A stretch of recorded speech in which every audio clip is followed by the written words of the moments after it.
Recently Madras high court है, कुणाल कामरा जो stand up comedian है, उनको इंटरिम एंटिसिपेटरी बेल ग्रांट की है।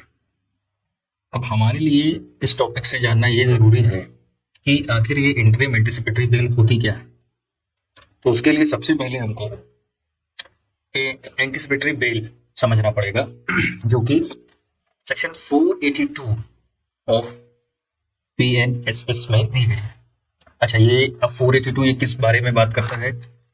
ये बात करता है कि यदि किसी व्यक्ति को यह विश्वास है कि उसे किसी भी एक नॉन बेलेबल ऑफेंस के आरोप में गिरफ्तार किया जा सकता है, तो वह व्यक्ति हाई कोर्ट या कोर्ट ऑफ सेशन में एंटिसिपेटरी बेल के लिए आवेदन कर सकता है। अब ये पूरी तरह कोर्ट का डिस्क्रिशन होता है कि व्यक्ति को जमानत दी जानी चाहिए या नहीं दी जानी चाहिए। एंटिसिपेटरी बेल के साथ में कुछ कंडीशंस को भी कोर्ट लगा सकती है, जो कि पूछताछ जब भी पुलिस को करनी हो तो उपलब्ध रहे, किसी भी गवाह को प्रभावित ना करे, विदेश यात्रा पर रोक एवं अन्य शर्तें भी लगाई जा सकती है।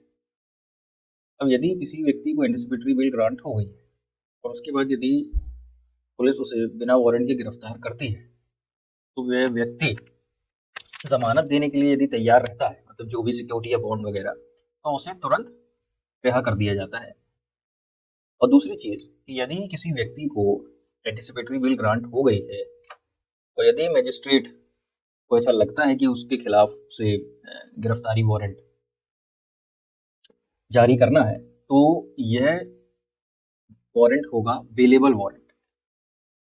अच्छा, कुछ मामलों में एंटिसिपेटरी बेल ग्रांट नहीं होती है, जैसे रेप से रिलेटेड केसेस जो भी है, बी बीएनएस की धारा 65 और सेक्शन 70 सब क्लॉज 2 जो गैंग रेप के बारे में बात करता है।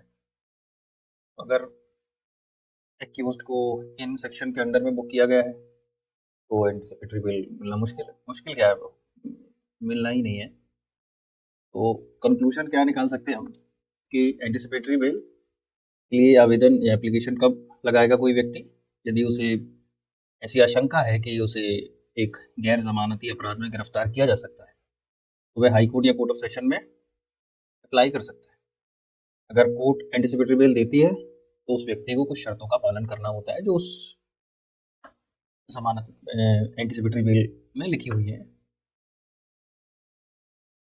अब हम आते हैं कि what is interim anticipatory bell. इसको सरल भाषा में समझने की कोशिश करते हैं। तो जब कोई व्यक्ति एंटिसिपेटरी बेल के लिए हाई कोर्ट या कोर्ट ऑफ सेशन में आवेदन करता है, तो अदालत तुरंत अंतिम निर्णय नहीं लेती है। इस निर्णय को लेने में कुछ टाइम लगता है।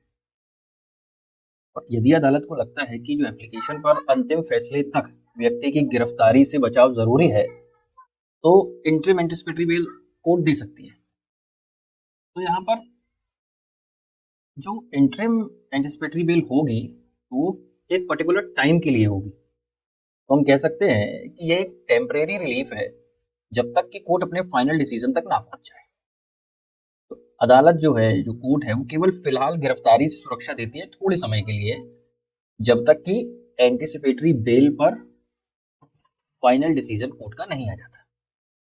और दूसरी तरफ एंटिसिपेटरी बेल क्या है? ये एक फाइनल रिलीफ होती है जो केस की पूरी अवधि तक लागू रहती है। अदालत व्यक्ति को पूरी तरह एंटिसिपेटरी बेल दे सकता है। व्यक्ति को नियमित रूप से कुछ शर्तों का पालन करना इसमें भी अनिवार्य होता है।